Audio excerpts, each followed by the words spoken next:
Nanti di sini sampai di Jirona bagi bapak ibu yang akan melaksanakan umroh badal, ya ibu-ibu nanti langsung ke toilet, berwudu, kemudian sholat sunat ihram 2 rakaat, setelah itu langsung masuk bis.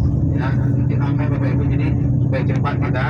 Kemudian bapak-bapak yang akan umroh badal langsung turun, ya nanti di toilet, berwudu, setelah itu langsung kaji kain ihram, sholat sunat ihram di masjid di sana, kemudian langsung naik bis. Ya, bisa dipahami? Nah, baik. Ini tentang peristiwa yang terjadi di Jirona ini. Ya, ini terjadi pada tahun ke-8 Hijriah. Ya, setelah terjadi peperangan Hunain, ya, yang mana kaum muslimin ketika itu menang dalam perang Hunain, ya, di bulan Syawal tahun 8 Hijriah, ya. Yang mana di Jirona itu ada sebagian sahabat yang kecewa dengan kebijakan atau keputusan yang diambil oleh baginda Rasulullah Shallallahu Alaihi Wasallam. Yang mana Bapak Ibu kita ketahui bahwanya sahabat Ansar atau orang-orang sahabat yang dia berasal dari kota Madinah ini, ya, mereka adalah orang-orang yang sangat luar biasa membantu perjuangan baginda Rasulullah Shallallahu Alaihi Wasallam. Bahkan dalam peperangan pun, ya, pengorbanan para sahabat Ansar ini luar biasa, ya, bersama Rasulullah Shallallahu Alaihi Wasallam. Tetapi ketika perang Hunain ini ada satu kebijakan Rasul yang mana ketika itu kebanyakan para sahabat Ansar ini tidak senang dengan kebijakan Rasul ini. Ada rasa kecewa dengan kebijakan Rasul, ada rasa tidak senang dengan apa yang diambil atau diputuskan oleh Rasulullah Shallallahu Alaihi Wasallam ketika itu. Yang masalahnya adalah dalam pembagian harta rampasan. Ya, dalam perang Hunain ini memang sahabat-sahabat Ansar atau sahabat-sahabat Madinah ini luar biasa. Ya, mereka di depan, mereka memperjuangkan, mereka berkorban, ya, seluruhnya luar biasa.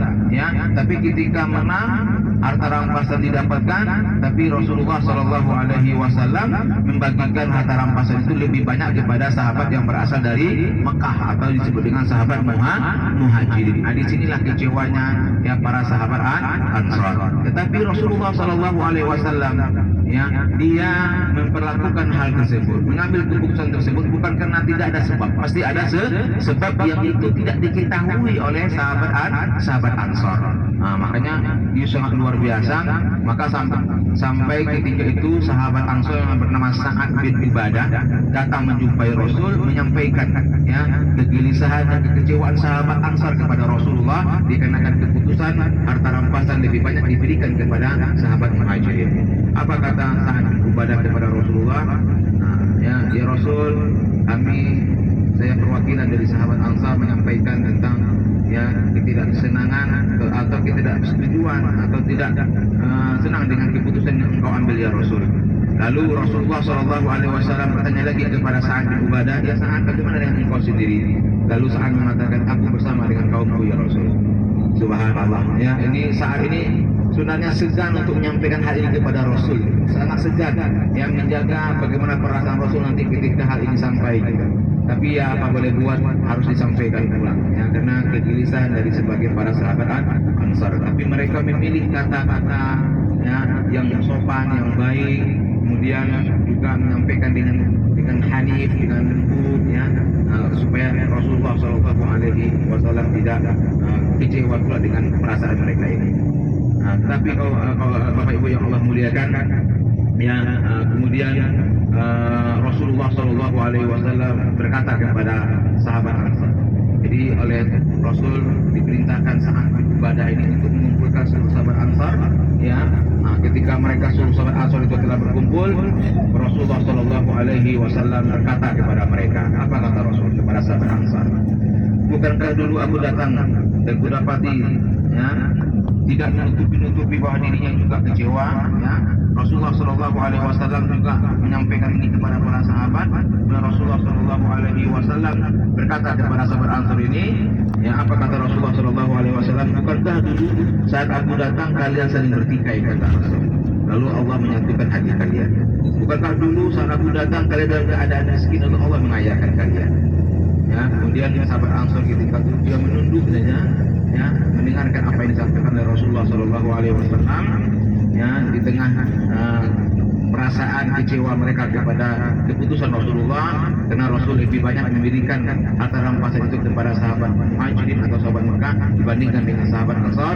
Padahal perjuangan yang luar biasa itu banyak dilakukan oleh para sahabat Ansar. Kemudian Bapak Ibu yang Allah muliakan,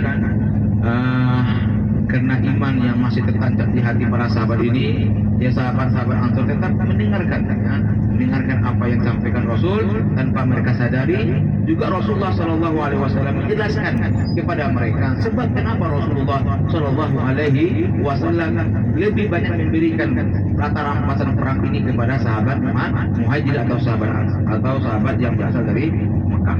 Ya. Kemudian Rasulullah Shallallahu Alaihi Wasallam juga berkata kepada sahabat Ansar, apa kata Rasul?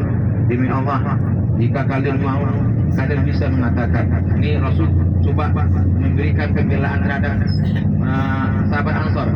Ya, bukan Rasul membela dirinya, tapi dia memberikan pembelaan terhadap sahabat Ansar. Apa kata Rasul? Jika kalian mau, kalian bisa mengatakan, engkau dulu datang kepada kami dalam keadaan didustakan, lalu kami membenarkan. Nah, ini apa namanya, bentuk pembelaan Rasul kepada sahabat Ansar. Ya, engkau dulu datang kepada kami dalam keadaan lemah, lalu kami menolong. Engkau dulu datang kepada kami dalam keadaan terusir, lalu kami yang memberikan tempat untukmu. Engkau dulu datang kepada kami dalam keadaan miskin, lalu kami yang menampungmu. Ya, subhanallah, Bapak Ibu yang Allah muliakan. Ya, kita bayangkan bagaimana situasi dan kondisi ketika itu. Ya, situasi dan kondisi yang mengharukan ya antara Rasul dengan para sahabat Ansar. Nah, dan kita rasakan yang luar biasa ketika itu, menggetarkan dada orang-orang diliputi iman, ya, dan membayangkan tempat itu sejenak, ya, kecuali suara Rasulullah Shallallahu Alaihi Wasallam yang teduh dan beberapa sahabat Ansar mulai menitikkan air mata. Ya, kemudian Rasulullah Shallallahu Alaihi Wasallam mulai menjelaskan sebab kenapa Rasulullah memberikan harta rampasan ini lebih besar, ya, kepada para sahabat Muhajir dibandingkan sahabat Ansar. Apa kata Rasul? Apakah ada hasad di hati kalian pada dunia? Kata Rasul. Ya, apakah ada hasrat di hati kalian pada dunia? Rasul bertanya kepada sahabat Ansar. Semua terdiam, baik. Sahabat Ansar semua terdiam. Ya, pertanyaan itu menyentuh sisi terdalam dalam jiwa para sahabat, jiwa yang sejak semula disemai oleh iman yang luar biasa. Padahal kata Rasul, dengan dunia itu aku hendak mengambil hati segolongan orang agar masuk Islam.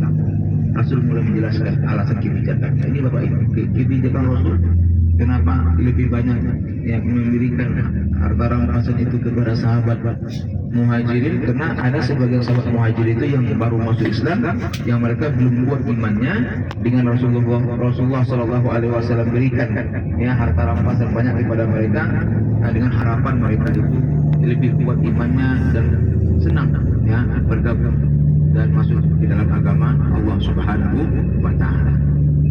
Ya.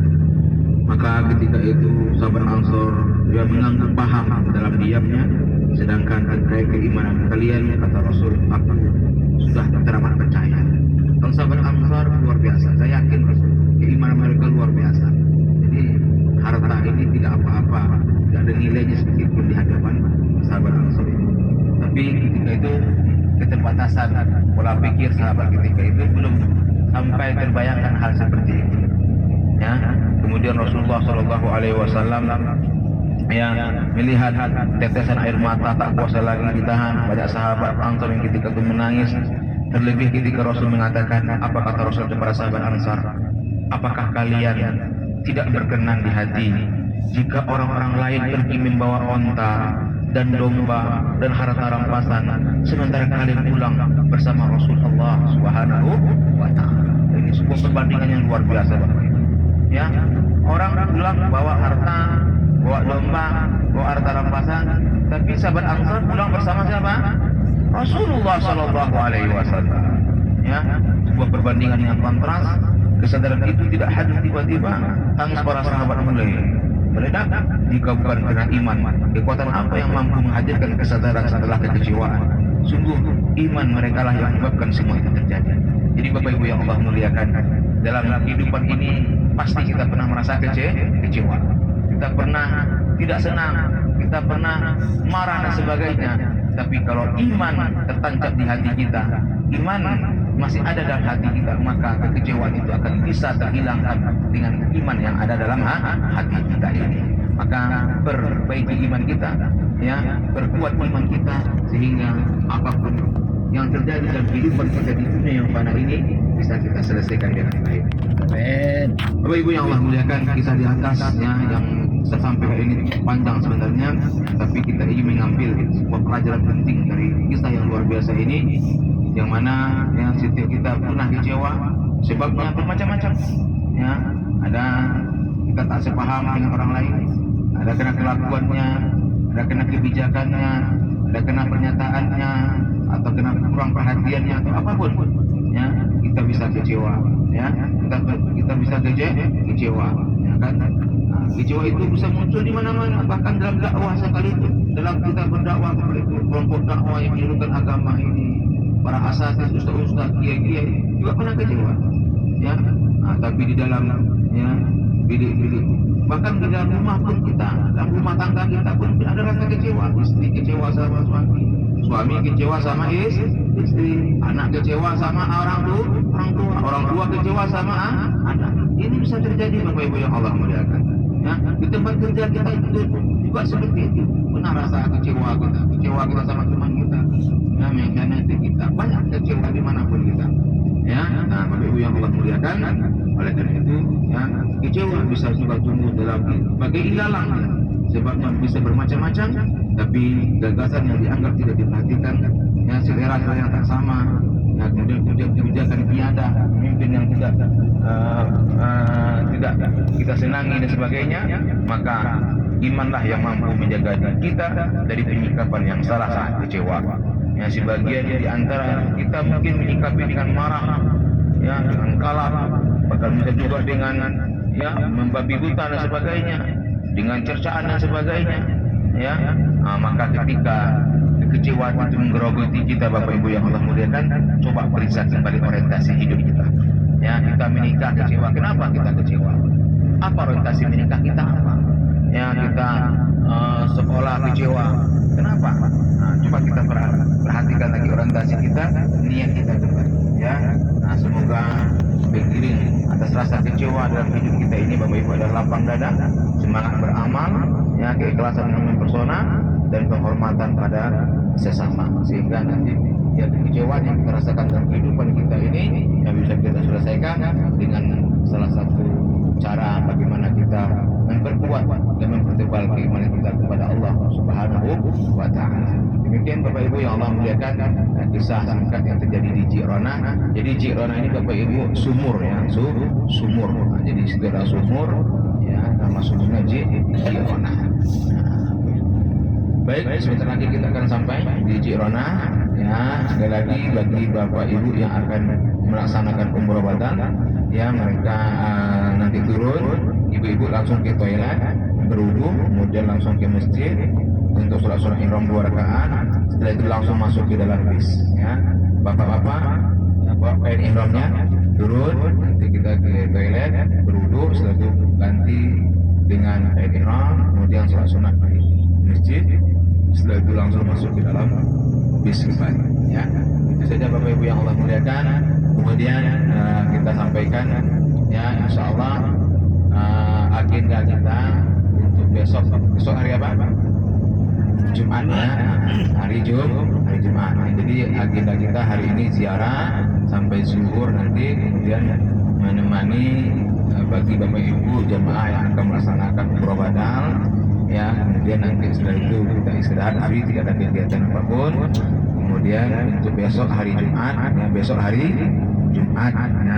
Jumat, lebih cepat waktu untuk kita bersiap-siap melaksanakan sholat Jumat.